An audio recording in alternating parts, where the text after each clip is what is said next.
তো আমরা আজকে জানবো যে কেন ফার্স্ট টাইমাররা চান্স পাবে না, তার পড়াশোনার প্ল্যানটা জানা নাই। কেমিস্ট্রি ভালো করে পড়ি, জিকে ইংলিশ পড়ে দৌড় শুরু করে তুমি যদি এখন বলো যে ভাই আমি পারতেছি না, ভালো লাগতেছে না, ডিপ্রেশনে যেতেছি, মুড খারাপ, হ্যাঁ আজকে ইচ্ছা করতেছে না, বাদ দিই, নো, তোমাকে দিয়ে হবে কি হবে না এটা কিন্তু পরে জানা যাবে, এখন বলা যাবে না। কখনোই কোচিং এর নাম্বারকে গুরুত্ব দেওয়া যাবে না।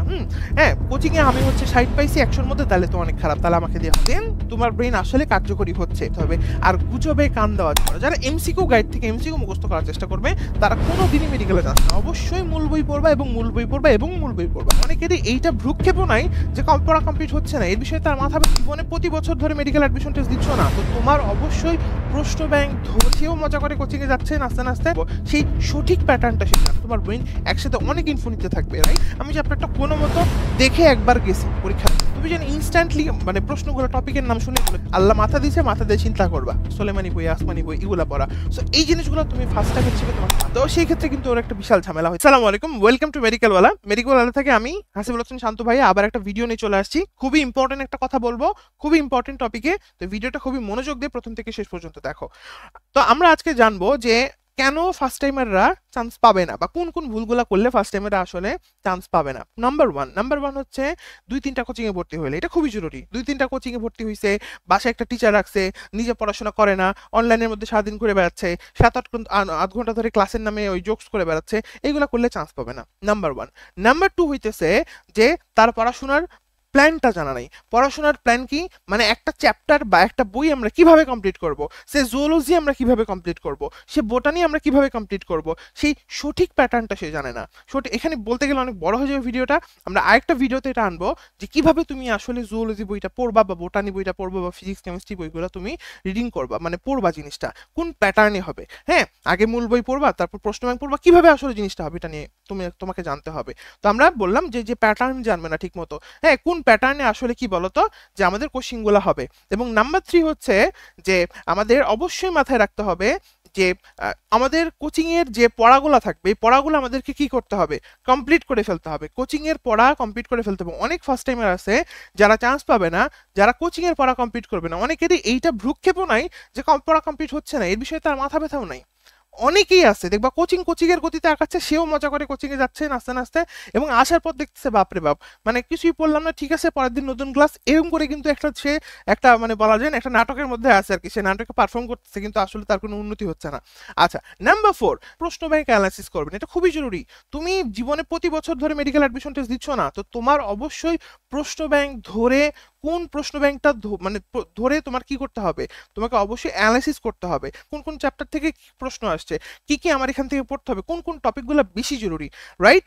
এই জিনিসগুলো কিন্তু আমাদেরকে মাথায় রাখতে হবে। শুধু তুমি এমনি একটা চ্যাপ্টার ব্লাইন্ডলি একটু পড়লা, একটু মন খারাপ হলো, ভালো লাগলো না, পড়লা না, এরকম করলে আসলে হবে না। তোমাকে খুব ভালোভাবে প্রশ্ন ব্যাংকের যে প্রশ্নগুলা তোমাকে সেগুলো জানতে হবে। তোমাকে যদি আমি জিজ্ঞেস করি বলো তো কোষ চ্যাপ্টার থেকে মেডিকেলে কোন কোন টপিক থেকে প্রশ্ন আসছে, বা ইভেন কোন কোন প্রশ্নগুলো আসছে, তুমি যেন ইনস্ট্যান্টলি মানে প্রশ্নগুলো টপিকের নাম শুনে বলে দিতে পারো যে ভাইয়া সেন্ট্রিওল থেকে তো এই প্রশ্নটা আসছিল, ভাইয়া মাইটোকন্ড্রিয়া থেকে তো এই প্রশ্নটা আসছিল, বা ভাইয়া ওই প্লাসিড থেকে তো এই প্রশ্নটা আসছিল, ভাই আমি তো জানি, বা ভাইয়া হচ্ছে আমার ওই নিউক্লিয়াস থেকে তো এই প্রশ্নটা আসছিল।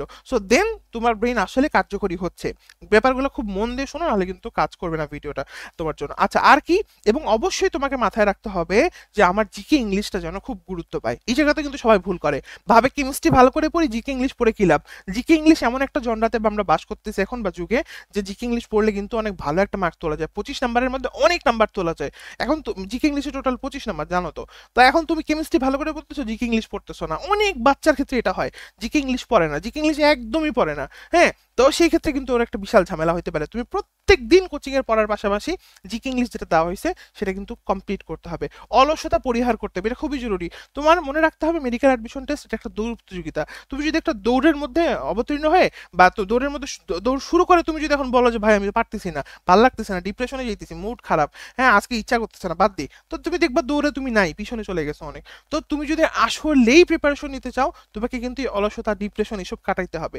কোচিং এর নাম্বারকে গুরুত্ব দেওয়া, কখনোই কোচিং এর নাম্বারকে গুরুত্ব দেওয়া যাবে না। হ্যাঁ, কোচিং এ আমি হচ্ছে 60 পাইছি 100 এর মধ্যে, তাহলে তো অনেক খারাপ, তাহলে আমাকে দিয়ে হবে না। বা কোচিং এ 50 এর মধ্যে আমি 30 পাইছি, তাহলে তো আমাকে দিয়ে মনে হবে না। নো, তোমাকে দিয়ে হবে কি হবে না এটা কিন্তু পরে জানা যাবে, এখন বলা যাবে না সেটা, তাই না? তোমার এখন কাজ কি? তোমার এখন কাজ কোচিং এ যে পড়াটা দিচ্ছে সেটা by hook or crook complete করা, যেভাবেই হোক। হ্যাঁ, আচ্ছা, এর পরের পয়েন্টটা কি? পয়েন্টটা হচ্ছে এমসিকিউ গাইড পড়া। যারা এমসিকিউ গাইড থেকে এমসিকিউ মুখস্থ করার চেষ্টা করবে তারা কোনোদিনই মেডিকেলে চান্স পাবে না। কেন? কারণ হচ্ছে তুমি এমসিকিউ যখন পড়বা তখন তোমার ব্রেন কিন্তু শুধু ওই কয়েকটা ডেটা নিবে, তারপর বা ভুলে যাবে। বাট তুমি যখন মূল বই পড়বা তখন কিন্তু তোমার ব্রেন একসাথে অনেক ইনফো নিতে থাকবে, রাইট? তো অবশ্যই চেষ্টা করবা কি বলতো, বেশি বেশি মূল বই পড়ার, কোনো এমসিকিউ গাইড ভুলেও পড়তে যাবে না। এর পরের পয়েন্ট হচ্ছে কোচিং এর সহায়ক বই পড়া বা যে কোনো এক্সট্রা যে বইগুলো দেয়, সোলেমানি বই, আসমানি বই, এগুলা পড়া। কখনোই এগুলা করবা না, অবশ্যই মূল বই পড়বা এবং মূল বই পড়বা এবং মূল বই পড়বা। এই মূল বইয়ের বাইরে কোনো সহায়ক বই বা কোনো ধরনের আলতু ফালতু বই পড়তে যাবে না, পড়তে গেলে তুমি কিন্তু হারায় যাবা। আচ্ছা, এবং অবশ্যই মাথায় রাখতে হবে আমাদেরকে যে আমরা যেন প্রত্যেকটা পড়া কোচিং এ পরীক্ষা দেওয়ার আগে রিভিশন দিই। তোমরা এটা অনেকেই ভুল করো যে তোমরা একটা চ্যাপ্টার অনেক ভালো করে পড়ছো, ধরো কোচিং এ আজকে আমার সেকোস্টেশন পরীক্ষা আছে, আমি চ্যাপ্টারটা কোনো মতো দেখে একবার গেছি পরীক্ষার আগে, এটা কিন্তু ঠিক না। তোমাকে অবশ্যই চ্যাপ্টারটা 5-6 ঘন্টার মধ্যে শেষ করে বা 5 ঘন্টার মধ্যে শেষ করে অবশ্যই বারংবার অন্তত 2-3 বার রিভিশন দিতে হবে। হ্যাঁ, জিনিসগুলো মার্ক করতে হবে, কোনগুলো আমি একটু ভুলে যাচ্ছি, কোনগুলো একটু সমস্যা হচ্ছে, কোনগুলো মেডিকেল আসছিল একটু মার্ক করে রাখি, এই জিনিসগুলো আমাকে খেয়াল করতে হবে। দেন কিন্তু চ্যাপ্টারটা তোমার জন্য ফ্রুটফুল হবে। সো এই জিনিসগুলো তুমি ফার্স্ট টাইমের হিসেবে তোমাকে মাথায় রাখতে হবে। আর গুজবে কান দেওয়া যাবে না, অনেক গুজব কিন্তু তোমার সামনে আসবে, রাইট? গুজবে কান দিলে তুমি অস্থিতিশীল হয়ে যাবে, কখনোই কোনো গুজবে কান দিবা না। যেইটাই শুনবা গুজব, আল্লাহ মাথা দিয়েছে, মাথা দিয়ে চিন্তা করবা, তাই না? মাথা দিয়ে চিন্তা করলে ইনশাআল্লাহ তোমার মাথায় সঠিক উত্তরটা চলে আসবে। তো এই হচ্ছে আজকের ভিডিও, আশা করি তোমরা জিনিসগুলো বুঝতে পারছো। এই বিষয়গুলো তোমরা মেনে চলবা। আর তোমরা কোন কোন টপিকের মধ্যে ভিডিও চাও তোমরা আমাদেরকে কমেন্টে জানাও, এবং তোমাদের আরো কোনো রিকোয়েস্ট থাকলে সেটাও জানাতে পারো। ইনশাআল্লাহ দেখা হবে নেক্সট ভিডিওতে। ভালো থাকো, সুস্থ থাকো, আসসালামু আলাইকুম।